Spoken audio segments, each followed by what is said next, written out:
धरती solar system की एकमात्र ऐसी प्लेनेट है जिस पर लाइफ एग्जिस्ट करती है। हम अर्थ पे रहते तो हैं, पर ऐसे बहुत सारे फैक्ट्स हैं जिसके बारे में हम अवेयर नहीं है। मैं दे रहा हूँ top 5 facts about planet earth. So let's explore. 1. Age of the अर्थ।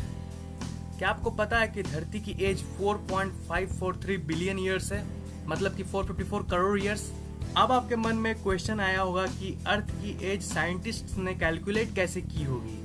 तो मैं आपकी इन्फॉर्मेशन के लिए बता दूं कि रेडियोमेट्रिक डेटिंग टेक्निक से कैलकुलेट की है साइंटिस्ट ने अर्थ की एज। यह एक टेक्निक है जिसमें साइंटिस्ट किसी भी पत्थर या किसी भी मटेरियल की एज कैलकुलेट करते हैं। तो इससे आप समझ ही गए होंगे कि सबसे पुरानी जो पत्थर मिली है हमें वो 4.5 बिलियन ईयर्स पहले की है, यानी धरती की फॉर्मेशन की टाइम की। और इससे हमें पता लगता है कि हमारी धरती 4.5 बिलियन ईयर्स पुरानी है। नंबर 2. टेम्परेचर ऑफ द अर्थ। वैसे तो धरती की एवरेज टेम्परेचर 16 डिग्री सेल्सियस है, लेकिन अर्थ पर ऐसे बहुत सारे प्लेसेस है जहां टेम्परेचर नॉर्मल से बहुत ज़्यादा डिफर करती है। 10 जुलाई 1930 को डेथ वैली यूनाइटेड स्टेट्स पर आज तक की सबसे हाईएस्ट टेम्परेचर रिकॉर्ड की गई है, जो 56.7 डिग्री सेल्सियस है। अगर लोएस्ट टेम्परेचर की बात की जाए तो वो है -89.2 डिग्री सेल्सियस, जो जुलाई 21, 1983 को वॉस्टॉक स्टेशन पर रिकॉर्ड की गई थी। Number 3. The earth was once believed to be the centre of the universe. पहले के साइंटिस्ट यह सोचते थे कि अर्थ यूनिवर्स की सेंटर है और सारी प्लैनेट्स और सन इसके चारों ओर घूमती है। इस मॉडल को कहते हैं जियोसेंट्रिक मॉडल। फिर यह बंदा आया निकोलस कोपरनिकस। इस बंदे ने हेलियोसेंट्रिक मॉडल को प्रेजेंट किया। अकॉर्डिंग टू दिस मॉडल सन अर्थ के चारों ओर नहीं घूमती, बल्कि अर्थ सन के चारों ओर घूमती है।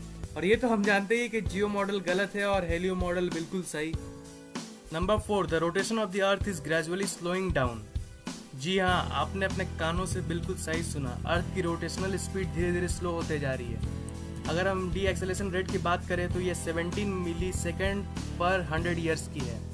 पर अर्थ की स्पीड कम क्यों हो रही है? क्या है ना कि मून अर्थ से दूर खिसकता जा रहा है लगभग 3.78 सेंटीमीटर पर ईयर के हिसाब से, और इसलिए धरती की रोटेशन स्लो होती जा रही है। धरती मून से जितना दूर जाएगी अर्थ की रोटेशन उतनी स्लो होती जाएगी। 3.78 सेंटीमीटर पर ईयर तो सुनने में ज़्यादा नहीं लग रहा होगा, लेकिन अब मैं आपको बताता हूँ कि ये अमेजिंग क्यों है। कुछ 454 करोड़ साल पहले जब चांद नया नया था तब चांद धरती के बहुत ज़्यादा ही सामने था, और उस वक्त हर एक दिन लगभग 6-7 घंटे का होता था। लेकिन आज लगभग 450 करोड़ साल बाद मून दूर खिसकता गया और धरती स्लो होती गई, और इसलिए आज हर एक दिन 24 घंटे की होती है। अगर हम फ्यूचर की बात करें तो फ्यूचर में भी धरती और स्लो होती रहेगी।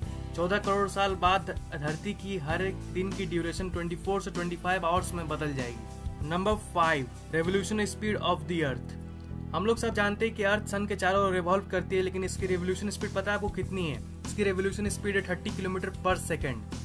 जितनी देर तक आप मेरी ये वीडियो देखे उतनी देर में अर्थ ने 6120 किलोमीटर ट्रैवल कर ली है। अमेजिंग बात तो यह है कि धरती अकेले ही नहीं बल्कि आपको भी साथ साथ ट्रैवल करवा रही है। इसका मतलब आप भी 30 किलोमीटर पर सेकंड के स्पीड से रिवॉल्व कर रहे हो, लेकिन आप इसे फील नहीं कर पा रहे हो। है ना ये कूल बात? That's what amazing about earth. Please like this video if you have enjoyed it. Comment if you have any queries. ये चैनल अभी नया है तो प्लीज सब्सक्राइब जरूर कर लो, ये बटन पर क्लिक करके या फिर इसके नीचे वाले बटन पर क्लिक करके। आगे बहुत सारे इंटरेस्टिंग वीडियोस आने वाले हैं इस चैनल पे, आपको बहुत मजा आएगा। सब्सक्राइब कर लो।